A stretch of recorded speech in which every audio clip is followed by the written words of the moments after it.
Hey guys, so if you have a GX460 and you have a secondary air injection pump malfunction or first bank malfunction, you can see that your dashboard gonna have four low light blinking check engine light and traction light come on your dashboard.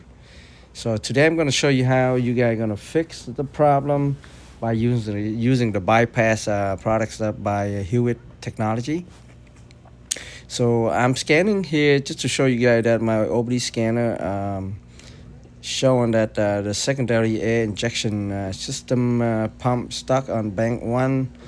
You can see there it basically telling the engine there's something wrong with the air injection. So today I'm going to show you guys exactly how to bypass that.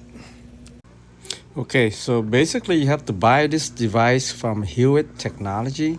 And what it is, a bypass for a secondary air injection system bypass. What that does is it telling your computer on your car that everything is working fine. So it don't, showing all that lights coming up your dashboard. It is $405, even though it's a little expensive, but compared to if you bring it to a dealer and they have to repair and replace all those things that they have to fix for it, I believe it's $2,000 to $4,000. So it might be worth it for you. Now it comes with all the instructions you need. It's very easy to install.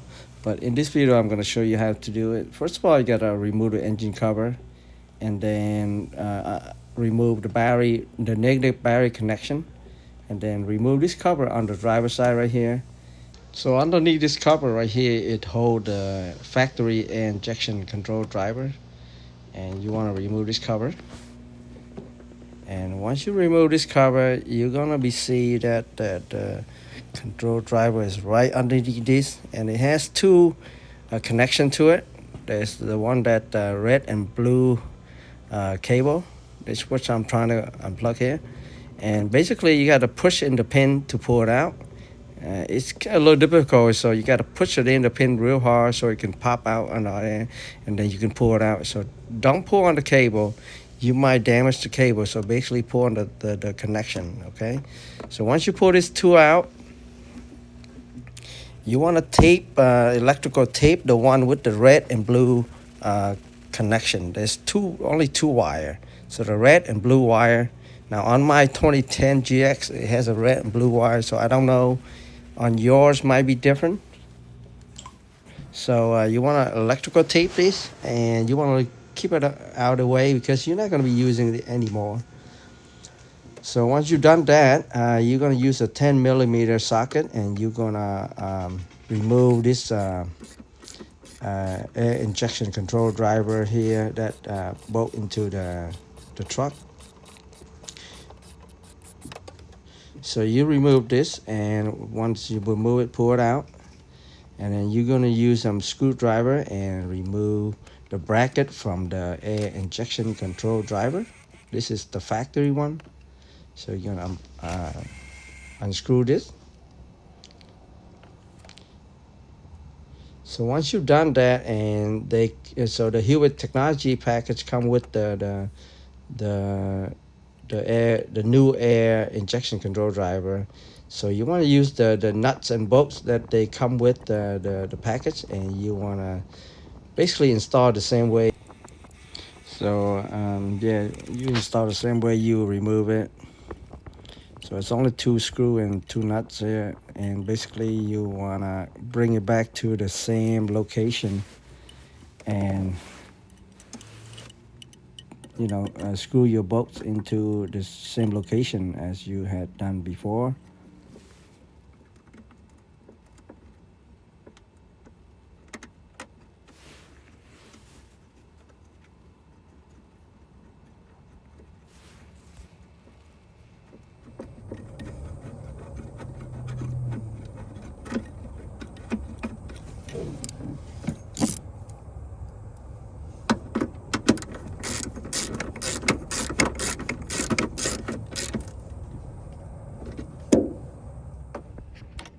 All right, so once you've done that, basically you connect the factory control cable to the new connection here to the new air controller here. So just basically plug it in. It only have this one-way connection, so you won't make a mistake here. And the other connection that's currently left out here, you're gonna be plug that into the cable that come with the package. So you see here, this is the long end. So the longer end here has one connection right here, and then you plug that into the one that's currently out there. So you want to plug that into that other connection, the free connection here. All right, so snap it in. And it's up to you. You probably want to reroute your cable so that it's out of the way, so it don't touch any engine or any fan and stuff like that. You can see here I'm doing here. You're going to be just kind of put it over here for now, because you're going to be, I zip tie my cable later after this. So,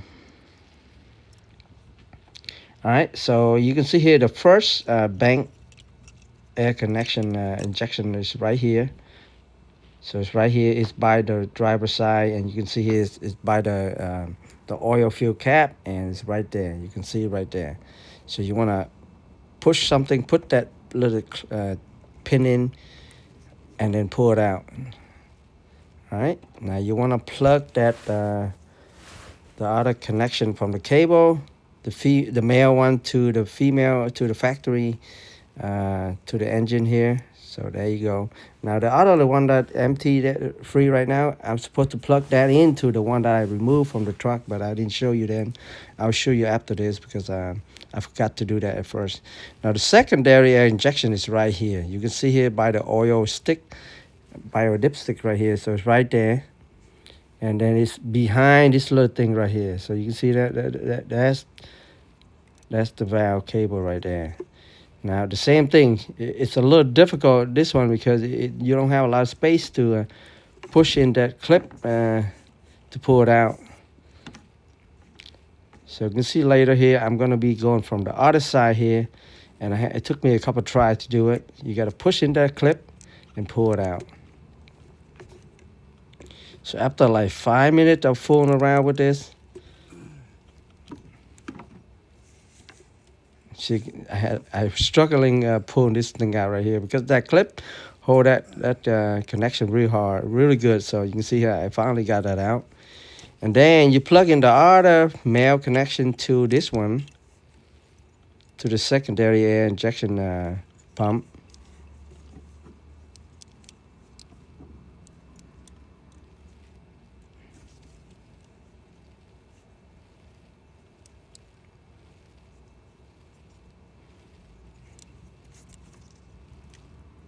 Yep, once you snap that in, you basically connect the empty one to the factory connection. Here, I connect the empty one to the factory one.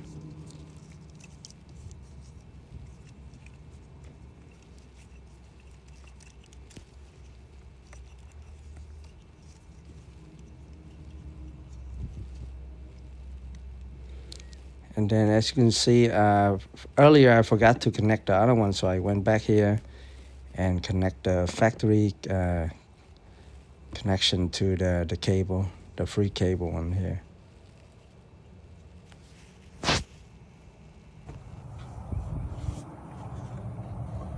For the connection, I just go back here and reconnect my negative battery terminal.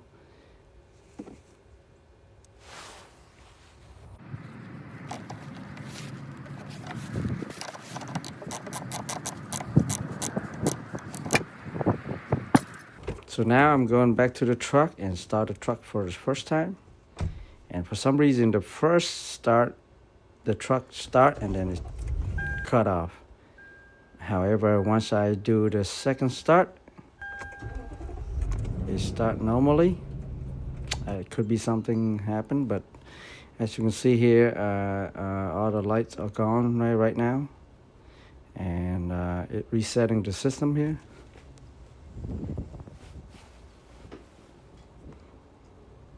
So anyway, hopefully it helps you guys out if you have the same problem I do. Okay, so if you have any comment, leave it in the comment section. And thanks for watching. Hopefully it helped you guys out there.